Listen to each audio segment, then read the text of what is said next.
Bismillahirrahmanirrahim. Assalamualaikum warahmatullahi wabarakatuh. Alhamdulillahirabbil alamin wassalatu wassalamu ala asrofil anbiya wal mursalin habibina wa maulana Muhammadin wa ala alihi wa sahbihi wa man tabi'ahum bi ihsanin ila yaumiddin. Melanjutkan kisah seorang ulama yang bernama Baqi bin Makhlad, di mana ketika beliau sudah mendapati rumah Imam Ahmad bin Hambal rahimahullahu taala, beliau siap menjadi seorang pengemis di setiap harinya untuk mendapatkan ilmu 1-2 hadis atau lebih, dimana karena beliau lagi diuji oleh Allah Subhanahu wa taala, mendapatkan ujian dari Allah Subhanahu wa taala, sehingga beliau rela untuk menjadi seorang pengemis. Beliau taruh pena dan perlengkapan untuk menulisnya di kain beliau, dan beliau seolah-olah benar-benar seorang pengemis, seperti seorang pengemis. Saudaraku yang dirahmati oleh Allah Subhanahu wa taala, disitulah berkahnya Imam Baqi bin Makhlad. Ya, bagaimana berkahnya?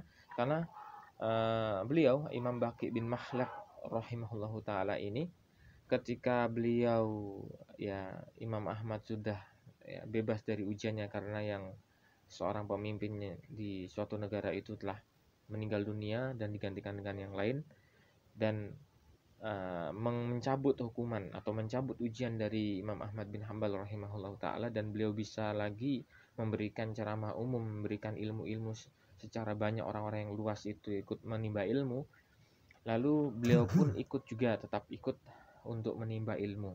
Ya, jadi beliau di saat Imam Ahmad tidak boleh, beliau diam-diam untuk mendapatkan ilmu. Di saat Imam Ahmad bin Hambal boleh untuk berdakwah secara luas, beliau juga ikut menimba ilmu dekat dengan beliau. Lalu Allah Subhanahu wa taala mengkaruniakan keberkahan baginya. Lalu di hari kemudian, beliau ini terkena sakit, saudaraku. Beliau sakit, diuji oleh Allah Subhanahu wa taala sakit. Maka Imam Ahmad bin Hambal rahimahullah taala itu mendatangi rumah beliau, mengunjungi rumah beliau, mendoakan dan memberikan sebuah motivasi nasihat supaya beliau kuat. Lalu setelah lama dari itu, pulanglah Imam Ahmad dan banyak kaum muslimin yang ikut mengunjung juga. Lalu setelah kejadian itu, maka sekitarnya itu ikut memberikan support, ikut memberikan kepedulian kepada beliau dengan memberikan kasur, pakaian, makanan yang luar biasa, sehingga beliau subhanahu wa ta'ala mendapatkan keberkahan dari Imam Ahmad bin Hambal dari keseriusannya. Ada banyak hikmah yang dapat kita pelajari atau dapat kita ambil hikmahnya. Yang pertama adalah bagaimana kita terus menancapkan dalam hati kita adalah sebuah mahfuzat, yaitu manjadda wajada. Barang siapa yang bersungguh-sungguh maka dia akan dapat.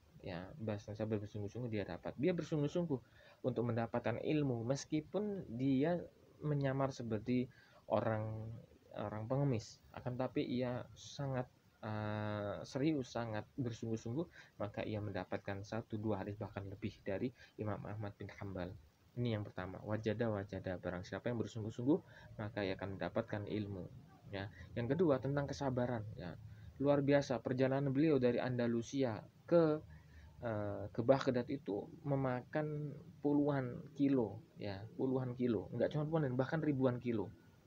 Bahkan di suatu kisah ada sampai jarak tempuh seorang ulama itu menuntut ilmu itu ada yang 6.000 kilometer. Luar biasa, sangat jauh. Kesabaran yang luar biasa itu membuahkan keberkahan dari Allah Subhanahu wa taala.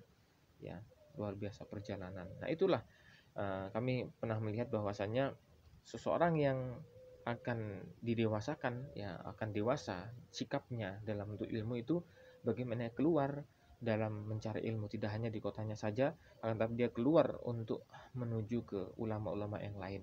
Nah, itu salah satu bagaimana ia akan mendapatkan kedewasaan dalam bersikap. Nah, itu yang kedua, kesabaran, saudaraku yang dirahmati Allah Subhanahu wa taala. Ketiga, bahwasannya seorang yang menuntut ilmu itu akan mendapatkan keberkahan, akan mendapatkan rezeki, akan mendapatkan banyak hal yang Allah Subhanahu wa taala muliakan kepada diri menuntut ilmu. Sebagaimana kita ketahui bersama bahwasanya ada sebuah dalil, innama yahsallahu min ibadihi al ulama. Sungguhnya yang takut kepada Allah Subhanahu wa taala min ibadihi, dari hamba-hambanya, adalah al ulama, adalah seorang ulama yang mengetahui ilmu, yang mengamalkan ilmu, ya. Itu saudaraku yang dirahmati Allah Subhanahu wa taala. Maka keberkahan ia dapati dengan bagaimana banyak yang mengunjungi ketika ia sakit, lalu Allah berikan ya apa namanya kemuliaan. Jadi Imam Ahmad bin Hambal itu memuji beliau di kalangan jamaahnya bahwasanya siapa yang pingin mengetahui seseorang yang penuntut ilmu atau talabul ilmi, maka lihatlah beliau, ya, yaitu Imam Baqi bin Makhlad yang telah bersusah payah untuk mendapatkan ilmu ketika diriku diuji oleh Allah Subhanahu wa taala. Jadi kurang lebih ada 3 ya. Meskipun nanti banyak kalau misalnya kita coba jabarkan satu persatu. Setidaknya ada 3 ya. Pertama, man jada wajada, barang siapa yang bersungguh-sungguh maka ia akan mendapatkan apa yang sungguhi, ya, kesungguhan. Yang kedua adalah bagaimana kesabaran. Kesabaran berjalan yang cukup luar biasa, begitu datang nggak bisa langsung menuntut ilmu, tapi harus menyamar dulu, sabar seperti orang yang pengemis, ya, karena salah satu apa namanya pinginnya adalah yang mendapatkan hadis ilmu dari Imam Imam Ahmad bin Hambal rahimahullah taala. Yang ketiga adalah bagaimana keberkahan, kemuliaan orang yang menuntut ilmu, ya, sebagaimana Allah Subhanahu wa taala muliakan ia, yaitu ia diberikan ya kesenang atau diberikan apa namanya pujian oleh Imam Ahmad bin Hambal. Barang siapa yang ingin mengetahui seorang penuntut ilmu, maka lihatlah beliau Imam Baqi bin Makhlad rahimahullah taala. Barakallahu fikum, mudah-mudahan kesempatan kita sebagaimana beliau jauh-jauh untuk menuntut ilmu, dan ketika sudah dapat, ya, beliau menyebarkan ilmu dan sabar dalam menuntut ilmu, bersungguh-sungguh. Mudah-mudahan kita menjadi orang-orang yang terus menuntut ilmu sampai liang lahat kita. Barakallahu fikum. Wassalamualaikum warahmatullahi wabarakatuh.